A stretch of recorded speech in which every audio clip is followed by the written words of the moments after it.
এইবাৰ ঢেকীয়া শাক খাইছোঁ যদিও ভাজিহে খোৱা হৈছে, জোল খোৱাই নাই। এইকেইডাল কোমলীয়া ঢেকীয়া ভালকৈ বাছি মেলি ধুই ল'লোঁ। মচুৰ দাইল কেইটামান ৰাতিয়ে তিয়াই থৈছিলোঁ, ভালকৈ ধুই নিমখ হালধি দি মিক্সিত ভালদৰে পিচি ল'লোঁ। কেৰাহীত সৰিয়হৰ তেল গৰম কৰি বৰকেইটা সৰু সৰুকৈ ভাজি ল'লোঁ। বহুতে অৱশ্যে ডাঙৰকৈ ভাজি লৈ তেলৰ পৰা টুকি ল'লোঁ। পাঁচফোৰণ অকণমান ফুটালোঁ। ঢেকীয়া আৰু বিলাহী মিহি মিহিকৈ কাটি লৈছিলোঁ, তেলতে দি দিলোঁ। নিমখ আৰু হালধি দিলোঁ।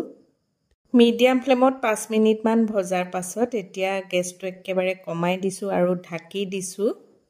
ঢেকীয়া আৰু বিলাহী গলি আহিলত জোখমতে দি দিলোঁ পানী। এতিয়া দি দিছোঁ বৰকেইটা আৰু মই 5-6টামান বৰ ভাঙি দিছোঁ, তেতিয়া জোলখন ডাঠ হৈ আহে। তাৰ ঠাইত আপোনালোকে আলুও ব্যৱহাৰ কৰিব পাৰিব। ল' ফ্লেমত প্ৰায় 10 মিনিটমান ঢাকি দিলোঁ। জোলখন ডাঠ হৈ আহিলে এতিয়া দিলোঁ এফাল কাজি নেমুৰ ৰস। কাজি নেমুৰ গোন্ধটোৱে আৰু ভাল লাগে। ধনিয়া পাত অলপমান সৰহকৈ কাটি দিলোঁ। এটা কেঁচা জলকীয়া দিলোঁ, ঢাকি থলোঁ। খাবলৈ সোৱাদ লগা ঢেকীয়া শাকৰ বৰ দিয়া টেঙা জোলখন তৈয়াৰ হৈ গ'ল।